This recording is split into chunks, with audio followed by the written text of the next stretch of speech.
I'm Andrene, And I'm Joel. and this is Rewind Rewatch, a 90s movie podcast.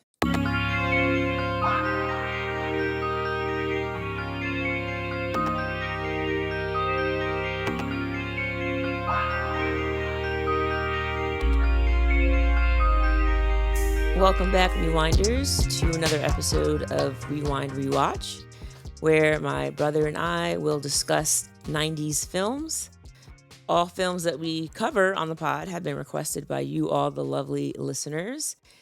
Throughout each episode, we will talk about plot points, characters, themes, anything that stood out or may have aged inappropriately.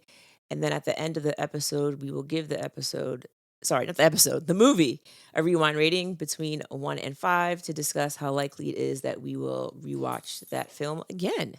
Yeah, the rewind rating for the episode is always 5 because our episode's always excellent. Has to be.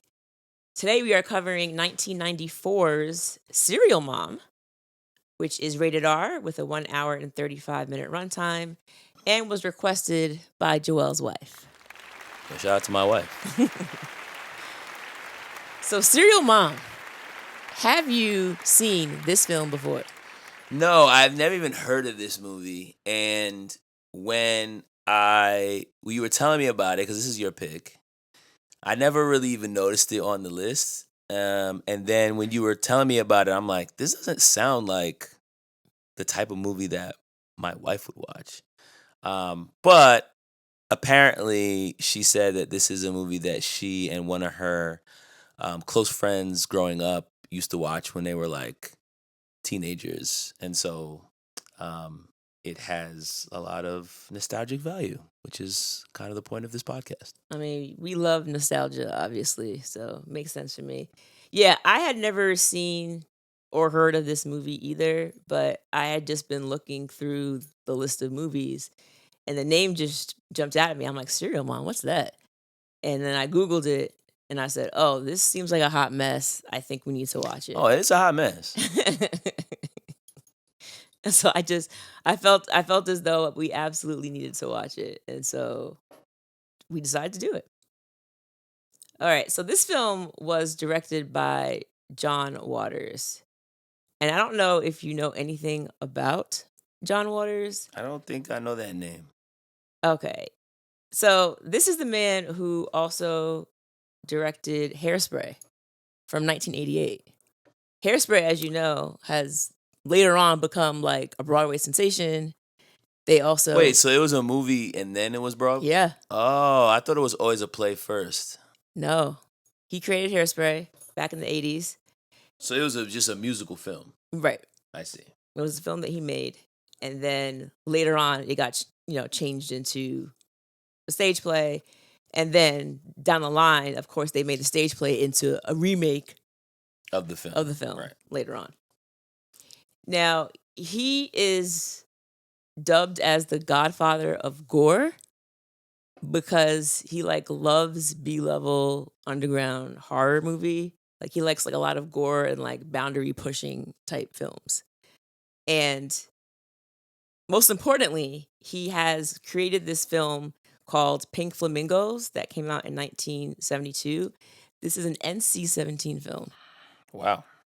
And the premise of this movie, I had to look it up because I was like, what is this movie? Is basically you have this notorious Baltimore criminal whose name is Divine. And this Divine character goes up against a sleazy married couple to basically become the filthiest person alive. Filthy in what way? Apparently this movie is considered a gross out flick. So much so that it has been banned initially in Australia, Canada, and Norway. And I believe there's still one county or city in New York where the film is still technically banned. There is one scene that apparently is extremely disturbing. And I'll just leave it to the viewers if you want to Google this film and look into it yourself. But suffice it to say that this is a movie that I'm never going to watch. Yeah, I'm good. So that's just like that's who the director is. Well, just to start there. That's who he is, man. That's who he is. So this movie stars Kathleen Turner, who plays the mom, Beverly.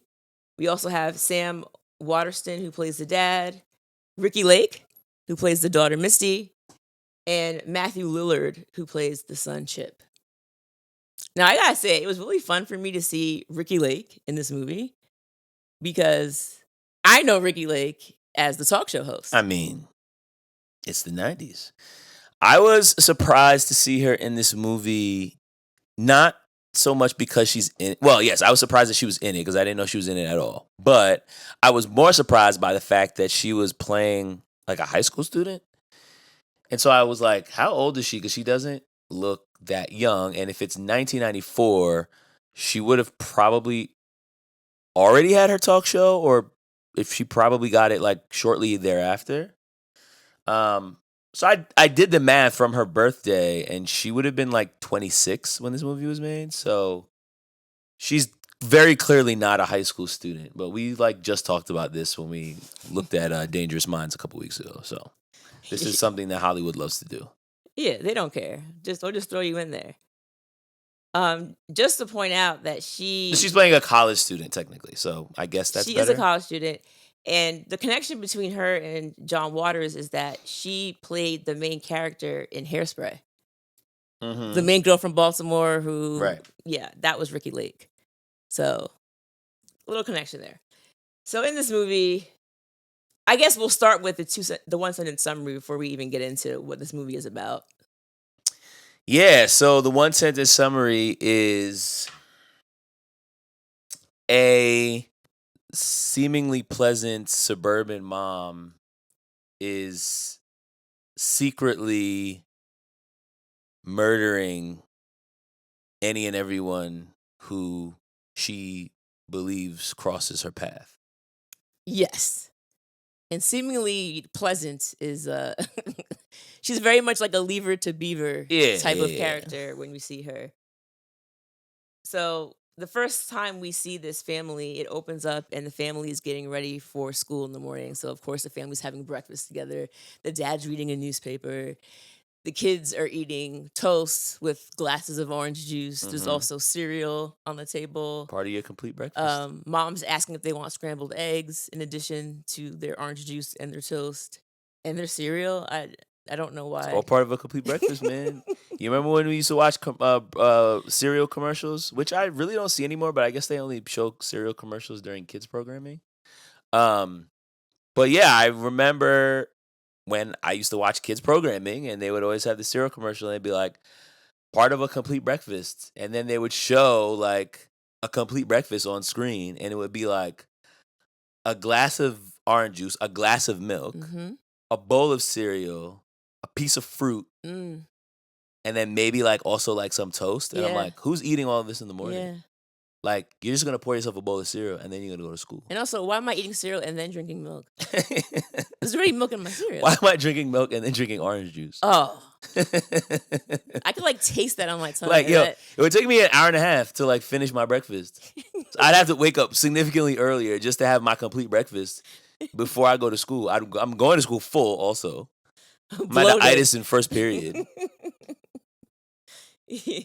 Yeah, so they're talking, and the first thing off the bat that we notice about this mom is that the mom is very much against certain things. So they're not allowed to chew gum in the house. She is very adamant about chewing gum. She makes the police officers spit out their gum when they show up to her house. She also dislikes use of the word hate. They can't say the word hate. She also can't cuss. No cursing. She also dislikes that one of their friends does not wear a seatbelt when driving. She's really annoyed by that too. Like, she fixates. Yeah, you must recycle. There's another one of her rules. Oh, big one. Huge. So it's a very like idyllic family is what we're seeing initially. Chip is the son. I mean, his name is Chip. I mean, come on. Yeah, that's very like preppy, like yeah. But Chip loves these gross, disgusting horror movies, and actually, he's John Waters, man. Found it like kind of strange that the mom was okay with him watching those because her personality seems to be that she would be against all of that. If I can't say the word hate, how am I able to watch someone getting their spleen pulled out? Yeah, yeah. So that was kind of a disconnect for me. The Misty character is the one who is kind of boy crazy. We see her talking about there's some guy at school that she has a crush on, and he's coming over to pick her up. And Chip makes a comment about how Misty does not do really well with picking guys. She's boy crazy, but also has terrible taste, according to her younger brother, because Chip is still in high school I think that's right. and Misty is in college. And the father is a dentist. And we don't know much about the father, apart from the fact that he mentions the fact that there is someone, the hillside strangler, who has been caught. And he's saying that basically he believes he should be executed for what he's done. So if the mom is obsessed with these minutiae that she thinks is important, like recycling and chewing gum, the dad seems obsessed with the death penalty. Mhm. Like he brings it up like multiple times wherever somebody like commits a crime or does something. He's like, well, they should get the death penalty. And I'm like, dude, like you're really banging this drum. And it's like, bro, like why do you keep bringing this up? So I thought that was odd. Yeah. They never really explained it either. It's just like, oh, he's adamant about the death penalty. Well, he would say it, but then mom would be like, well, I'm not so sure about that. And then he'd be like, well, mom, he killed people. But the mom was always very much like, well, maybe we shouldn't. Maybe we shouldn't judge so harshly. Yeah, just because people kill doesn't mean. Right. Maybe he had a good reason for having it killed. Like, maybe somebody didn't separate their trash from their recycling. So the cops come to the house. Why are the cops at the house? The cops at the house because Chip's, is it Chip? No. Initially, they're at the house because one of their neighbors is getting... harassed. Yeah. Harassed, yeah. She's getting harassing phone calls. Somebody's calling her, saying a bunch of vulgar things on the phone. And then somebody cut out letters from magazines and created a disturbing note that said, "I'll get you, pussy face." So off rips. Off rips. You're like, oh, so this is a movie that is going to be very comfortable saying vulgar things, and it's going to be a movie that is not going to take itself very seriously. Did you laugh? I might have, but I think I was more so like, wait, what? Like it was shocking because I was like, what? I don't think I've ever heard that insult before. I've never heard those two words put next to each other. And the way they do it in such a way that we're just seeing this happy-go-lucky family, and then we're seeing this note, and you're like, whoa. Yeah. Like, it was just very jarring to see the one after the other. And the mom's like, well, officers, like, I've never even said the P word in my life. Like, no way. And so the officers, I guess, are going door to door with all the neighbors to say, this is what happened. I'm like, okay. Yeah, we need some tips. We like, need some... keep your ears and eyes open, basically. Yeah. So the cops leave. The kids go off to school. Dad goes off to work. And now mom's getting ready to start her day. And we see her go upstairs, and she gets on the phone to call someone. The lady answers the phone. And then the mom gets on the phone and says, is this the cocksucker residence? And I said, whoa! Yo, dog. Nah, yo. The things this woman says on the phone is so filthy and vulgar. I'm like, yo, what? And she changes her voice too. It's like a deeper growl when she talks on the phone to this woman. And I mean, she's cursing her out. She's saying all types of things. Hello? Is this the cocksucker residence? God damn you, stop calling here. Isn't this 4215 Pussy Way? You bitch! And the poor lady Dottie is the neighbor. Poor Dottie is just like, who is this? Like, why are you calling? Like, leave me alone. She's like a nice woman. She's like a nice old lady who's a widow. Yeah. Like, and it's like, yo, who could possibly want to bother this nice woman? And so you're watching this, and I'm watching this rather, and I'm in my notes like, wait, this doesn't make sense. Like, okay, this is Mrs. Cleaver who actually ends up being this awful person. Okay, cool. This is the premise. But why Dottie? Right. And then we get a flashback, and we see that this whole beef with Dottie started because she was going to the shopping plaza, and when she was pulling in, Dottie stole her parking spot. Yeah. And then her eyes filled with rage. And then she was like, I bet I got something for her ass. So she proceeds to harass this old woman for taking her parking space outside of Target or whatever it It was Joanne Kraft, like, Oh, yeah, which it made was. me laugh because it's like, bro, you had to get these supplies. Like, you were that pressed. But also it's like, what? And it's not even like she saw her and like cut her off. It's like Yeah, she was in a rush. She clearly didn't even see you were there. Mm-hmm. Mm-hmm. But she's like, nah, I'm taking this grievance.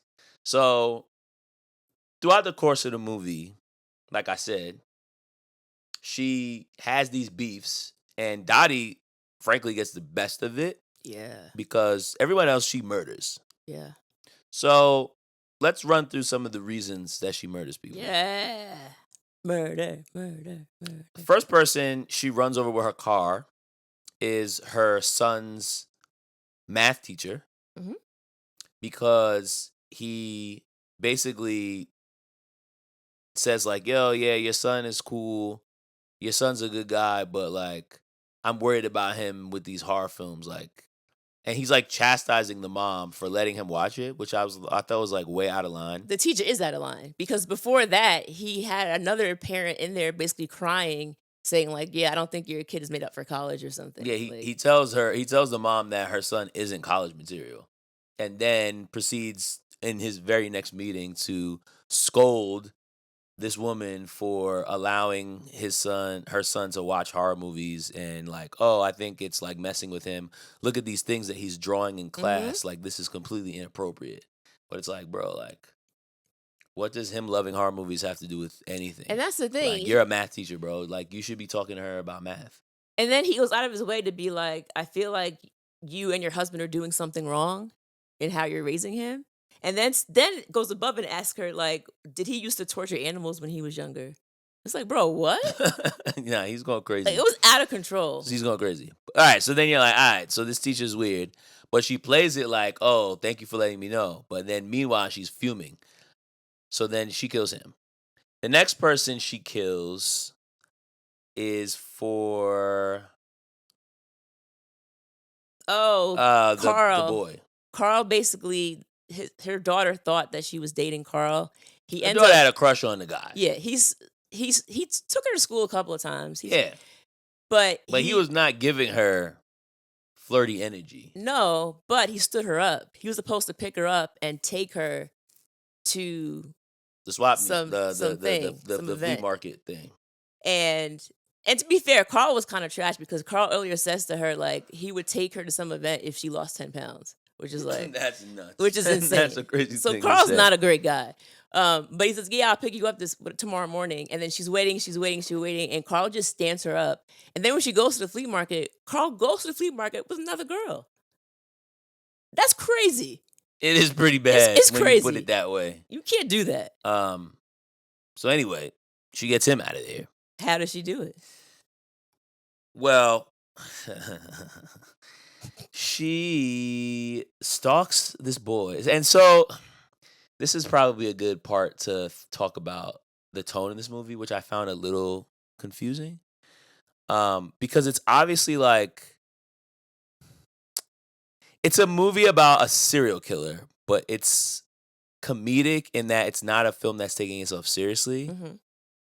But it feels like the comedy is the absurdity of it more than like them actually like telling jokes. It's just like, we're making this so absurd that you're going to have to laugh. So a lot of the things that happen in this movie are absurd and people's reactions to things are not really like realistic. So they're at this swap meet, whatever it is, flea market thing. And like, she sees this boy go in the bathroom. She's stalking him.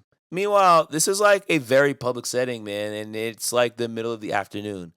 She stalks him, follows him into the men's bathroom, and then like stabs him directly through the back with like a fireplace poker, and then like pulls out one of his insides. Like his liver came out. Yeah, on the other side.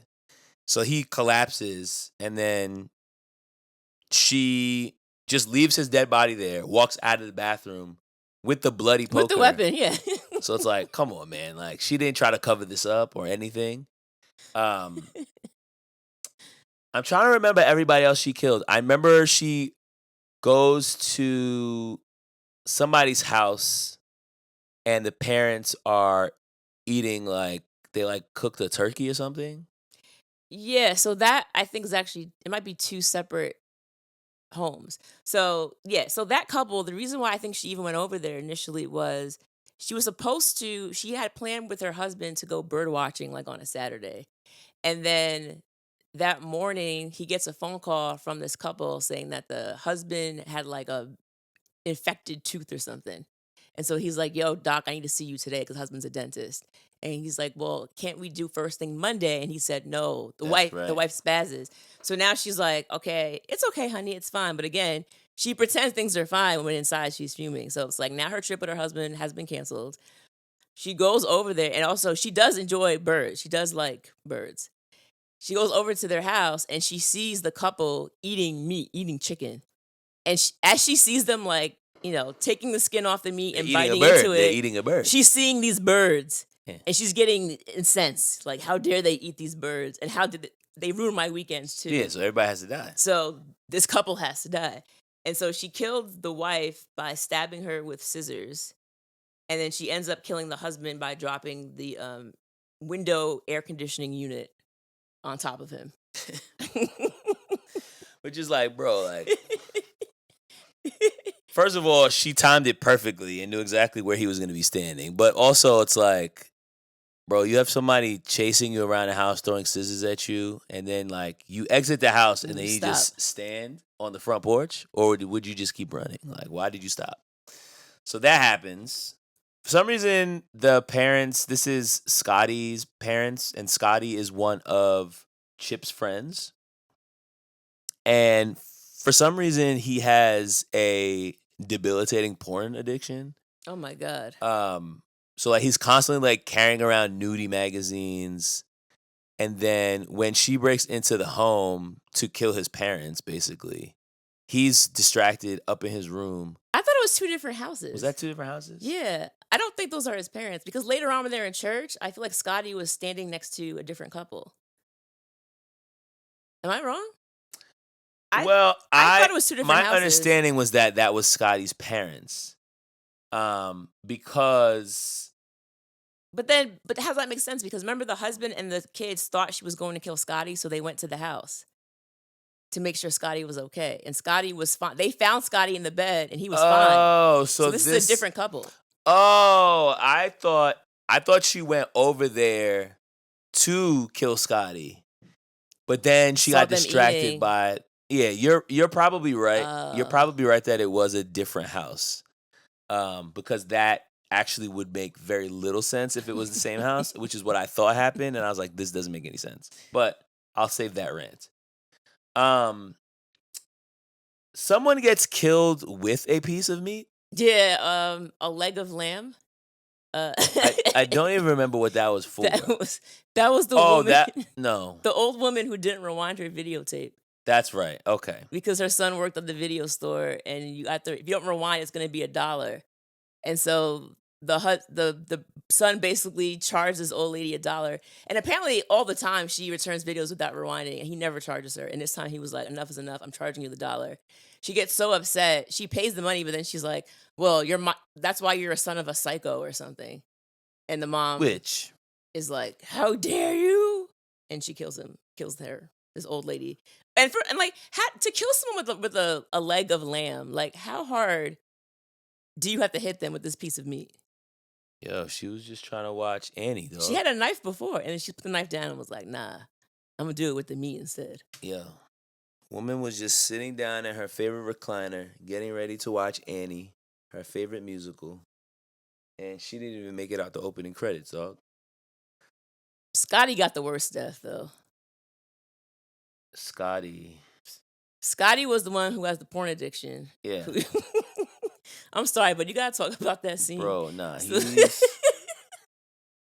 He is whacking it so furiously that he's bouncing up and down in his bed. And I'm like, this is not how people do this. That's not how this works. That felt very much like an American Pie type of scene. It Bro, was he so was extra. literally bouncing up and down in his bed while his hand is just like furiously jerking underneath the covers. And then, of course, they walk in on him because they think the mom is there. And then the cops walk in and he's just like, oh, and he gets caught. And it's like, wait, what? Like, why is he doing this? Like, why is this the way? Like, this is not the way that people do this. So yeah, that was crazy.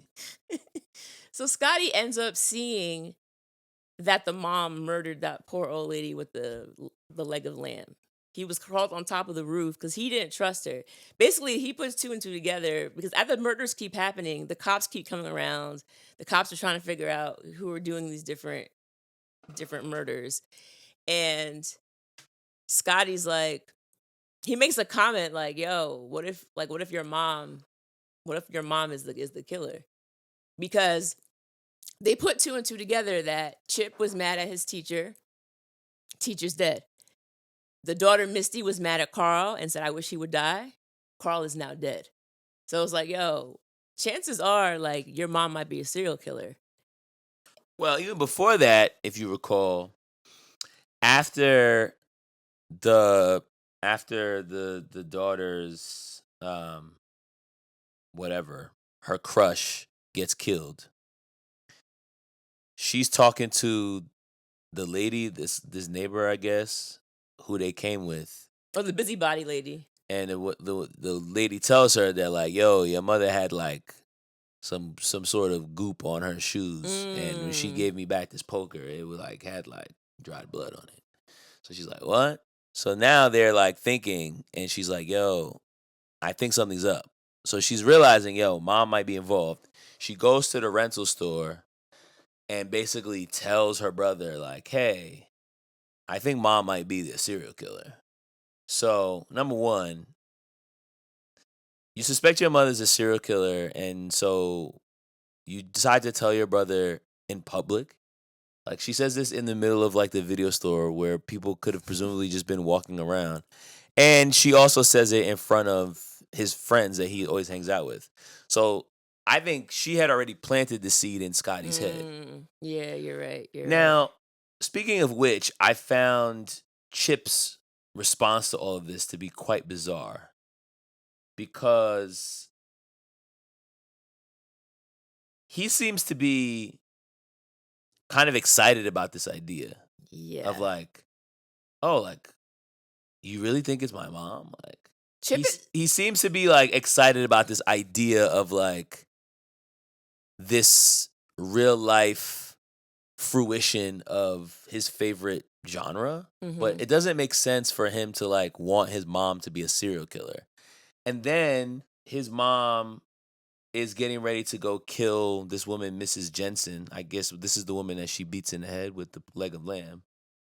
He seems very concerned about it, and then is like jumps in the car and is trying to find her to stop her before she commits another murder. So I'm like, well, you were just excited about your mom being a presumed serial killer, but now that she's about to kill somebody, you're like worried and chasing after her. So that didn't really make sense to me. Yeah, I struggled with trying to figure out on what side the family was. Yo, all of them. Yeah, including the husband. I mean, talk about the husband, please. Because the husband, so as Joel said, we're starting to put two and two together. And Misty, I think, even tells the dad, like, she's kind of like, yo, what if mom is a serial killer? Like, there's too many things going on where we think that mom might possibly be involved in this.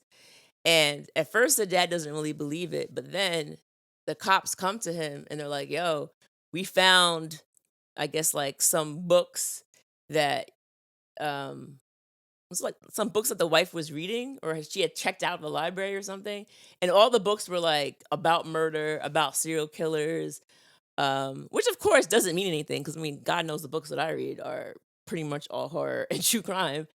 But she was hiding like what she was reading, like, so much so that like she would have the book cover of like a bird watching book, but on the inside there'd be like pictures of Charles Manson. Like just his picture, and she's looking at it. I'm like, what?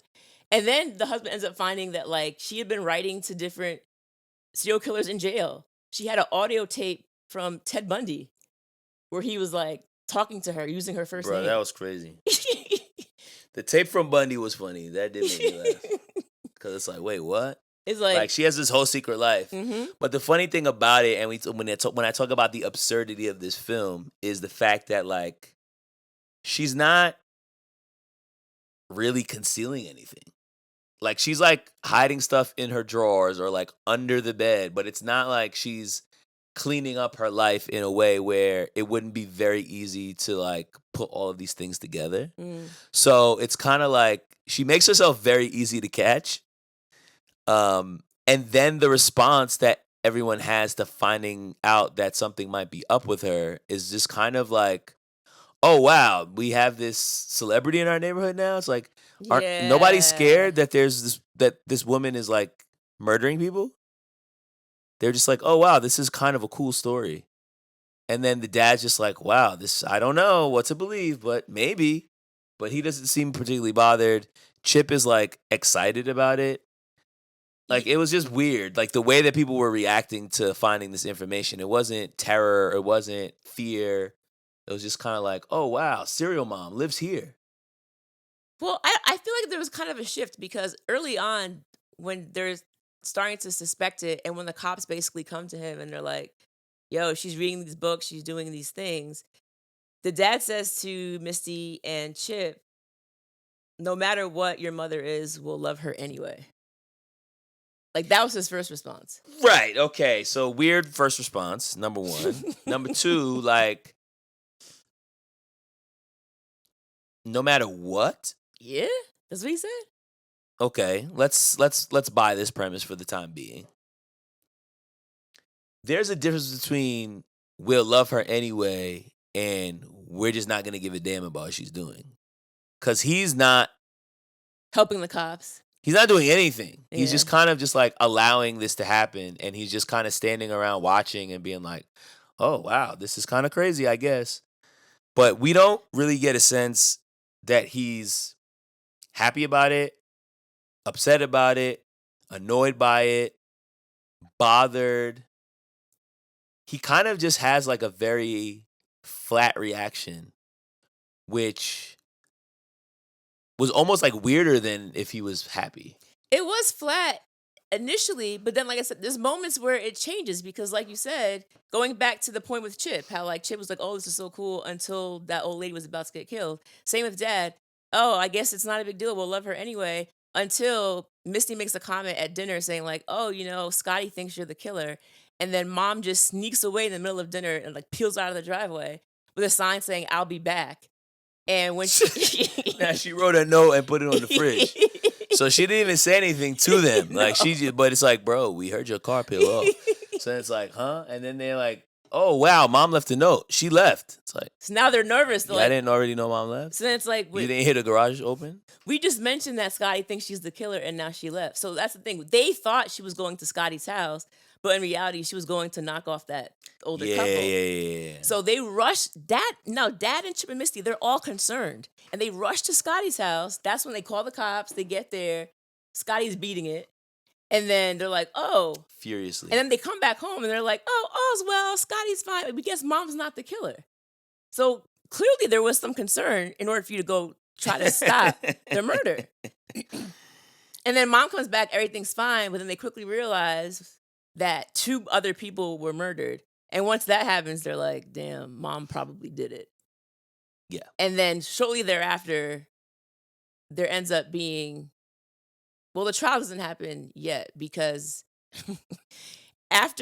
later on, after she does that, and then she ends up murdering the lady with the leg of the lamb, Scotty is still trying to prove that she's the killer. And Scotty ends up, I think he might have been following her, but he ends up basically on the roof of the house next to the house of the lady that she was killing. But long story short, he ends up seeing the murder happen in real time. And she happens to turn around and she makes eye contact. She sees Scotty. So now Scotty knows she's going to kill me next. Scotty doesn't know. I thought about that song as I was watching this movie. Scotty doesn't know. So before this happened, though, Scotty was never even on her radar. But now Scotty gotta die. And the scene with Scotty, man, this poor boy is running for his life. He's going all over town. He ends up getting in underage at some rock concert. He gets in. There's like a that's mosh bad. pit. And one thing about the scene I yeah. thought was cool is like, man, I wish I had like the balls to crowd surf. It seems so cool. Like you just jump off and everyone was just passing everyone around. Like it just seemed like it would be a lot of fun, but I don't trust strangers enough to do that. So I could never, but it seemed like it would be really fun. You know what I mean? Gotta like- let go. I know. I wish Release your inhibitions. Feel the rain on your skin. I wish I could. So they're having a great time. And Serial Mom, at this point, she's now a suspect. The cops still haven't arrested her for some reason, but they announce on the radio. Yeah, it's crazy. It's crazy because they're like like they're like already recognizing that it's her. Like I said, she leaves clues all over town, so it's like pretty obvious. It's not hard for them to figure out. And then it's like, wow, we're pretty sure it's her, but we have to make sure we're reviewing the fingerprints to make sure that it's hers. So it's like literally a line of cars like following her to church, but they all just park outside because they don't have the warrant to arrest yet. They're waiting for the fingerprint evidence to come back. So like that whole scene where they go to church was weird.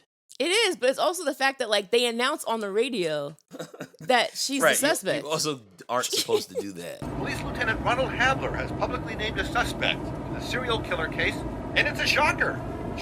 That's right, she has been identified as Beverly R. Sutphin of 2815 Albert Court. God, now I'll never get a boyfriend. Beverly, I've read all about this. Is it menopause? Like that's not something that anybody would do. Like no police department is gonna be like, well, we aren't ready to charge anyone yet, but we do have a main suspect. Let's go to the media and tell them. That doesn't make any sense at all. So the whole town knows her as Serial Mom. Like that's who she is. But again, you're right. That is how they find out. But again, it baffles me as to like the public response. It's just like, yo, that's Serial Mom. It's like, that's it? That's all you have? No concern, no worry, no fear, no Serial Mom, get out of my neighborhood. None of that. It's just like, yo, local celebrity. She's a celebrity. Small town. Well, they're Yeah, in she Baltimore. killed mad people. They're in yeah. Baltimore. It's not a small town. It's not a small town They're at in all. Baltimore. But yeah, she ends up going. So she finds out. Why would you be excited about this? You have a serial killer in your neighborhood. That's never a good thing. I think there's a reason. Obviously, this is satire. So Yes. we'll talk about the theme later. But so she ends up going into the club, and Scotty's trying to hide. And eventually, she's able to spot where he is. Scotty gets on stage to try to get away from her. She ends up killing him by dropping a stage light on him. And then she sets him on fire. She literally uses like hairspray and then like And a lighter. a lighter and blows fire on him while he's on stage. And the crowd goes wild. So much so that the all-girls punk rock band is going crazy. And one of the guitarists puts like alcohol in her mouth and then spits it on Scotty and he bursts in flames. And the crowd's like, yeah, That this was so concert crazy. rocks. Yeah, Serial Mom. And I'm like, what? Yeah, That was the wildest part. Why wasn't she arrested? That was the wild. Yeah, right? Someone's on fire and you spit alcohol onto them. Like you killed that person. It's part of the show. Yeah, but like you killed that person. So now you got to come with us. It's punk rock. Oh yeah. What do you're you right. want? You're right. You're Come right. on, You're right. Joel. You're right. You're right. Yeah, so that was the last murder No that rules, she bro. does. So she does get arrested after the Scotty thing. They finally arrest her, and now she's about to go on trial. And you're right. It's very much like even trying to get into the courthouse, you have people that are just kind of like, oh, it's Serial Mom. Ah.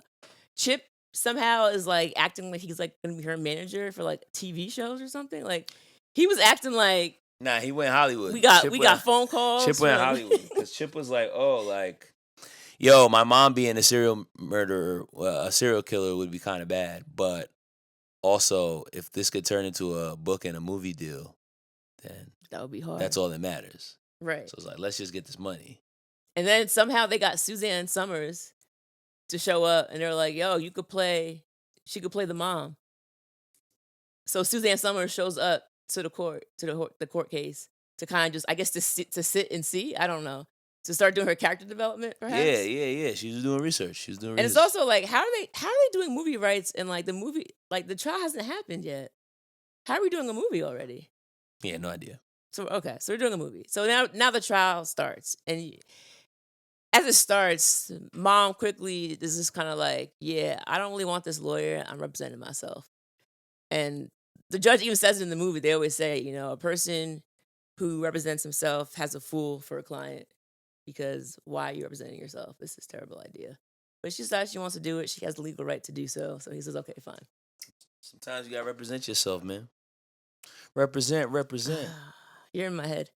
So yeah, so she gets up there and somehow she's like killing it. Like like the case, it's like every time somebody would make an accusation against her, she would just be able to rebut it or make them look crazy. Like, for instance, one of the police officers says something about how they went through her garbage and they were able to find the exact like magazine that was used to put those letters together for poor Dottie. They're like, oh, it was in her garbage. Why was it in there? Like, proof that perhaps she was the one who did these things. And then she makes a comment to be like, oh, yeah, well, we went into your trash and we found this crazy magazine. What was found in his garbage? And it was like, oh, we found a magazine called Chicks with Dicks. And everyone was like, oh. So now, of course, he's a laughing stock because, of course, doesn't age well. But back in the 90s. Yeah, but it's also like, what does this that have to do with the trial? What does that have to What does that have to do with you murdering people? It's like, oh, she embarrassed him, so his witness testimony's out the window now. He's been embarrassed, so nobody's gonna listen to him. And basically, her He argument. reads Chicks with Dicks magazine. Her argument was basically like, you can't blame someone based on what's in their garbage. Okay. But it's like, yeah, but the magazine had the T cut out. No, it did. It did. But it goes back to your point. You're absolutely right. Like, it's a 90s comedy, so it's kind of like, oh, if you do anything that's embarrassing, especially sex related, it's like, oh, now his credibility is out the window. Yeah. His witness statement no longer matters. He got embarrassed. He probably lost his job. Like, it's over. So now he's kind of, hey, but wait, what about? And everyone's just laughing. And now, of course, the courtroom erupts in laughter and disbelief. And then we got to get the whole order in the court. Yep. We got it twice in this movie. Order in my courtroom. We got it twice in the movie, the gavel. Got to have the gavel bang. I mean, what's the point of even having a courtroom scene if the judge doesn't bang the gavel? Then you just wasted everybody's time. So I think probably the most ridiculous part of this entire trial is when she killed Carl during the flea market. She was basically hiding out, and there was like two or three stalls in the men's bathroom. She was hiding out in the stall until all the other men had cleared out. While she was hiding in the stall, I was waiting for you to start laughing.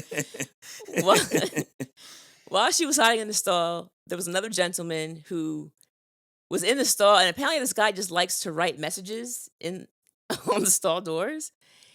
And he was writing something on a marker, and like next to like a glory hole for some reason. I don't even know what was going on there. But he decides that he... Take a guess.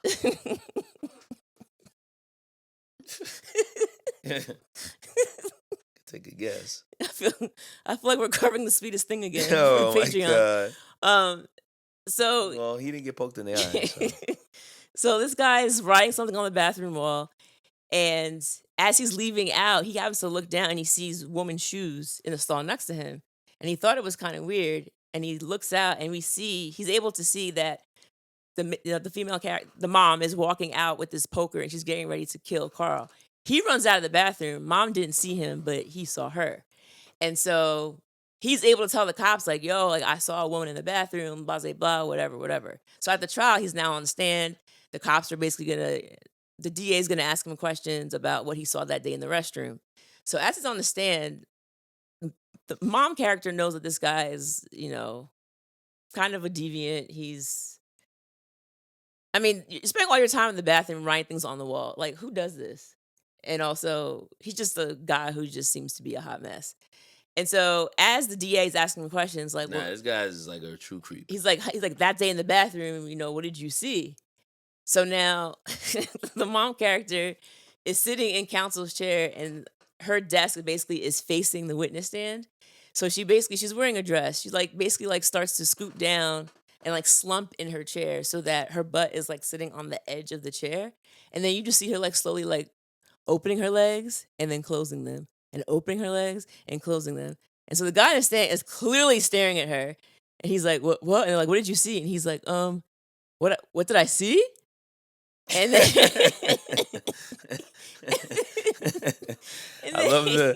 I love the guy gets flustered and then he starts repeating every question he gets asked. I love that. And then it's I think what made me laugh so hard was as he's trying to answer the questions, it's no one in the courtroom seems to understand that he's staring directly between her legs. It's so obvious where he's looking. And then she starts opening and closing her legs so fast that I was like, what? I just said what you told me to. Perjury is a serious offense, Mr. Pickles. I made it all up. I've never seen Beverly Sutphin in my life. First of all, How would this not distract every single person in the courtroom? First of all, and number two, it's a jury trial. So a jury is always going to spend a significant portion of the trial looking directly at the accused. yes. Because they're going to want to look at their reactions. How are they responding to things? So it's this man's on the stand. He's like Porky Pig. And nobody notices that she's doing the open shut routine. I mean, she's going so fast. I'm like, first of all, I feel like her knee bones be knocking against each other. It would have hurt. It would have hurt. The way her she knees. was knocking her knees, she was pop, pop, pop, pop, and then, but then Oh no, man! But then she's wearing pantyhose. So I'm like, bro, what do you can't see? see anything.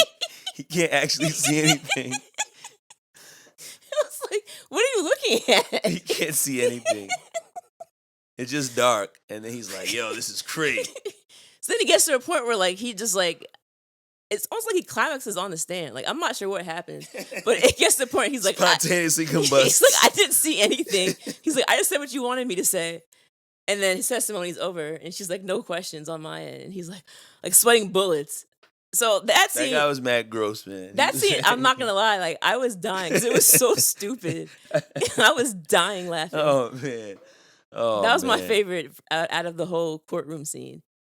So yeah, that happens, and eventually by the end, well, of course, it's also every witness becomes completely unreliable once they get on the stand. Mm-hmm. So of course you have this creepy guy who just gets too horny to breathe.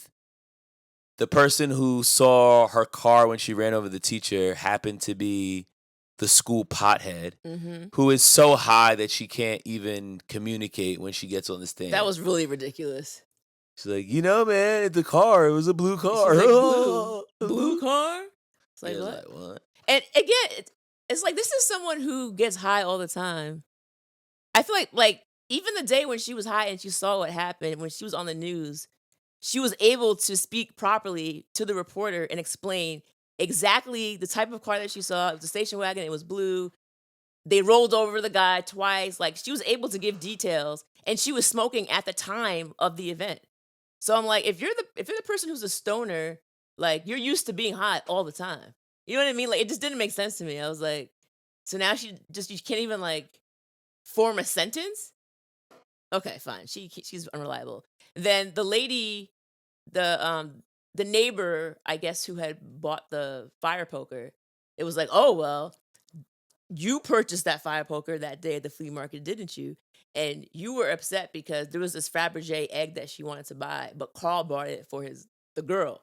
So it was oh, didn't you want that egg? And Carl bought it? And wasn't that the fire poker that you bought? And then even when it came to the scissors that were used to kill the couple and something else, the scissors that she had borrowed from that neighbor. Because remember, the neighbor came over in the first scene with a basket. And the basket had like knitting tools, it had scissors, it had the magazine, all this stuff. And it was like, oh, this is all your stuff. So basically by the end of the trial, it was kind of like, oh, like y'all didn't prove your case. And the jury found her not guilty. And she got off. But going back to Pops, after the verdict comes out, Pops turns to the kids and he's like, yo, what do I do now? Do I just take her home? And he looked legitimately scared. So it's like, again, like, are you okay with this or are you terrified? Because, like, what do you do? And the kids are like, well, I guess mom's coming home. Let's just make sure we don't piss her off. I was like, oh, that's what's going to happen? Like that? Yeah, it was just, again, like, it's obvious. This movie's obviously written to be silly, but I feel like the lack of, like, even trying to explain anything was kind of, like, annoying me. Where it's like, yeah, you can make a silly movie like, you know, Step Brothers or something, but like, you still have to have a why behind these idiots. But it's like they were just the people were just acting and reacting in ways that didn't have any why. It was just like, oh, this is just silly, so don't think about it. But Yeah, it like, felt like every. all right, bro, I can't just not think about it. I'm It felt watching like this movie. it felt like every scene had different motivation. Yeah. So it's like, oh, in this scene I'm scared of her, but in this scene it's cool. But Yeah, that's what it felt exactly. like. Exactly. I was like, oh, okay, no continuity Just at like, all. is this the same story? And at the end, it feels like her family, like, for sure knows that she's guilty, Mhm. but they're like, well, if we can sell this story, then let's just get this money. Yeah, because they're So, gonna like, have they're- Suzanne Summers. Yeah, like, they're less concerned with their mother being a serial killer than potentially, like, getting rich off the story of her going to trial, I guess, because she wasn't even found guilty. So I don't know. But then at the end, she murders again in the courthouse. In the courthouse, correct. And what was the reason for that? I don't even remember. Somebody was using the phone. It and was she a wanted to use it? juror. Oh, the juror wore white shoes after Labor Day, Mhm. and then she was like, "Hey, you know, after Labor Day, you're really not supposed to wear white." And she was like, "Why? Like, it's a free country. Like, I can wear white whenever I want." And she was like, "No, you can't." She said the rules of fashion have changed. It's no long. I actually remember that being a thing when I was younger. It was like, don't wear white. I remember like getting dressed for school in like middle school and being like, oh, I can't wear white pants until after this date. And now like no one really cares, but it definitely was a thing. Because everyone spends all day in sweatpants now. That's why. In yoga pants. Yeah, so she got upset and basically bashed this lady over the head with the payphone multiple times. But it's like, bro, you just meet a murder charge, and then you murdered someone before you even left the building. And then at that point, and then she spazzes out on Suzanne Summers, and Suzanne's starting to realize, oh, this woman might actually have killed this person. Yeah. So by the end, I'm assuming She drops out. She drops out the film. She's like, yeah, the I film's feel- out, but also there's a body there, and the body has been discovered by someone. So I'm like, I feel like it's gonna take her back to jail. Redo. I think it's over for mom after this. So Maybe not. Not in the canon of this world that's been created in this film.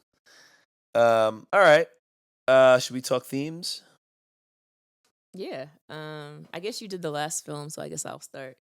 Yeah, this is a satire. Obviously, like Joel says, I mean, this is clearly like comedy for comedy's sake, and I think the point that they were trying to make is going back to what you said about, she's a serial killer and like everyone's cool with it, and like no one seems to have a problem. And I think it's just making a point about how society in general views like these true crime killers and murderers. Yeah, it's like We're so obsessed with them. It's like, oh man, look at this person. This person went and like murdered 13 co-eds. Wow. Yeah. But it's like, yeah, but that's not cool.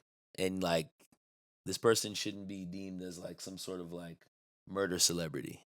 Exactly. Because if you think about it, like most people can name maybe 1 to 3 serial killers. An average. Sure. I'm sure I can name more, but I'm like not the average person.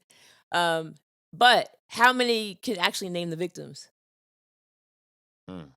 Like, you know who Ted Bundy is, but if I ask you name one of his victims, I probably couldn't. You know? And so it's like that's just how our society has been driven to like focus on, oh my God, this person is so messed up. I gotta learn everything about them. It's like we're so drawn to this idea that someone is so different than us and how does their brain work, and we just like we're fascinated by it. And I think what was really I guess funny but also made sense in regards to the theme was there's a part where I can't even recall who it was, but somebody was watching a TV show. It was like a talk show host, like Jane Jones or something. Yeah. And they were interviewing this woman, and the talk show host asked the person, "How can you love a mass murderer?" And again, not murderer, a mass murderer. And the person responded, "Easy. He's handsome, he's famous, and we get conjugal visits."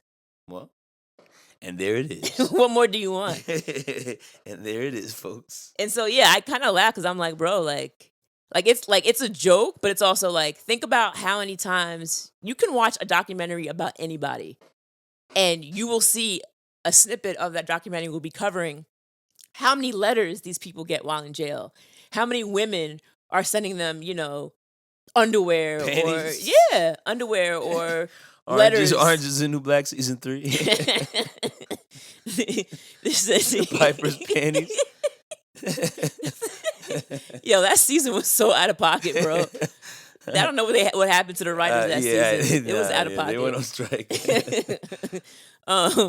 But yeah, it's like, but people in real life do this. Like I wouldn't do this, but they write the killers, they send them letters, they fall in love. People get married to these people in jail. So it's like, although this is a comedy, it's not that far off because we definitely are, as a society, very infatuated with that kind of true crime. All right. Let's hear some facts. So John Waters, the director that I mentioned before, he's actually from Baltimore. And so he shot the film in the neighborhood where he grew up. He is the kind of person that he said that like every single one of his movies is a satire of a genre. So he said Hairspray was a satire of dance movies.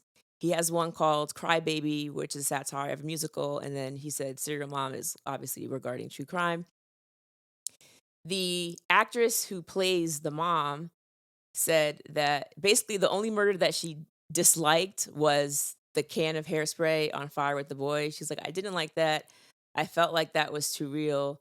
But she was like, but I mean, the liver and the leg of the lamb, I mean, come on. It was so absurd that she really enjoyed it. Apparently, Waters butted heads with some of the film's distributors because apparently during post-production, they're like, yo, no one's going to like this. It's too crazy. Like, you can't do this. But Waters was like, we sent you. It was in the script. So, like, if y'all didn't read it, like, that's up to you. But, like, this is the movie. Yeah. And we're going forward with it. I mean, it wasn't popular when it came out, as with a lot of movies that we cover on this podcast. But later on, it became a cult classic. So people ended up watching it, like, on VHS and whatnot. But it didn't make a lot of money when it first came out. Apparently, Waters taught in prison. And he said that he was very interested in people who have led extreme lives. He said sometimes you end up in prison and that some people feel like they can't be rehabilitated. But he said he's all for second chances.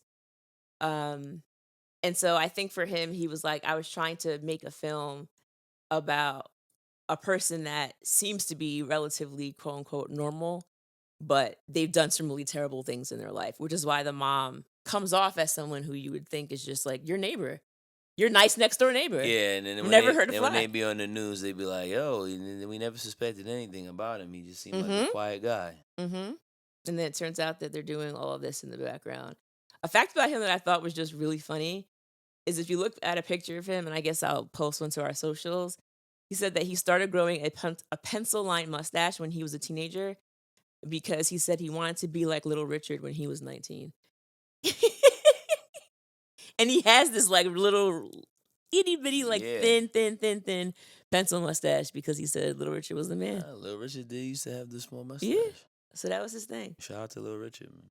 So yeah, again, for those people, those creeps out there who want to watch a disgusting film, it's called Pink Flamingos.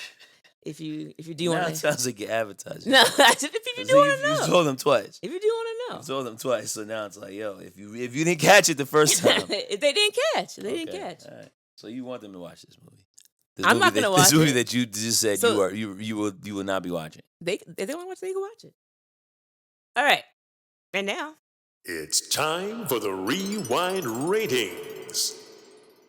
All right, this is my pick this week, so I believe I will go first. Yeah, I think this is a movie that you kind of have to have a history with to want to watch. Like, this has to be a movie where it's like, oh, I used to watch this all the time and it makes me laugh to go back and watch it. Like, a first watch, this was really not doing it for me. I mean, I will say, like, at the beginning, like, going from the mom being pure to, like, just cursing up a storm was very much like, whoa, what's going on here? But for a movie that's supposed to be a comedy, I don't think that I laughed enough for it to really count for me. And as we said before, there were just too many different, like, disconnects throughout the film where I couldn't quite get a grip on how the characters felt about the mom and even how the town felt about it. It was like, on the one hand, you got people saying, "Serial mom, yeah, let's go," but then in the church, you have the pastor preaching about how the Bible doesn't say anything against executions. So it's like I don't even really know how the town felt about this. Well, we know how the dad felt about executions. Yeah, but I don't think he wanted his wife to be executed. No, he didn't. He seemed, I don't know what he seemed. He didn't seem like anything. That was the problem. I'm Yeah. like, what's the read on this guy? Yeah, so I just found that by the end of the movie, I was just very confused. I was. Oh, I man. didn't really know where to go with it. So I don't. Yeah, I don't think I'm gonna watch this again. If I had laughed a lot, maybe I would have. But it was like I didn't laugh. I was confused, and I just had too many questions. So for me, this is a 1.75. Yeah, I mean, I would say for me, it's kind of similar. Like, I didn't feel like, I could tell that the movie was trying to be absurdist, but I didn't feel like there were enough parts that were actually funny where I'm like, oh, like, this is actually, like, making me laugh. It was just like, this is bizarre. And the humor is in the fact that it's supposed to be bizarre, but it's not, like, actually making me laugh. Like, it's not actually really funny. Yeah, I feel like I probably also would have enjoyed it more. And this is going to sound insane, but, like, I feel like if it was a situation where she was just, like, harassing people and, like, creating, like, this drama within the neighborhood, but then having a Oh. face of being someone who's really nice. Mm. Like, I feel like that would have been more interesting. But then, like, when she just started murdering people, that was actually less interesting to me. Mm. Because again, like, it wasn't, even when you make a silly film, it has to be rooted in some sort of realism. Like, this movie is completely untethered from, like, everything in terms of the town, the cops, how people react, how the family reacts. This kid bouncing up and down, he's jerking it. Just like all these things are just like, oh, that wouldn't happen. Well, that wouldn't happen either. Well, that also wouldn't happen. It's like there was no real reality pull. Mm. And I think that it dissuaded me from, like, really connecting with this movie. So I'm gonna give it 2 rewinds. Okay. I mean, our scores are very close. They were. So yes, sorry to your wife. We did not love this film, but let us know what your rewind rating is for Serial Mom. You can hit us up via email at rewindrewatch1990s@gmail.com. You can also leave a comment where you listen, or you can send us a message on social media at RR90spod. If you would like to support the show and get access to bonus episodes, you can join our Patreon for $5 a month, where we cover late 80s and early 2000 movies. And you'll also be a part of our exclusive Patreon chat. All right, Joel, do you have any final words for Serial Mom? Beverly, honey, you've got some doo-doo on your shoe. I'm going to say, can you sign it to a future Serial Mom? Oh, boy. All right. We'll see you next week.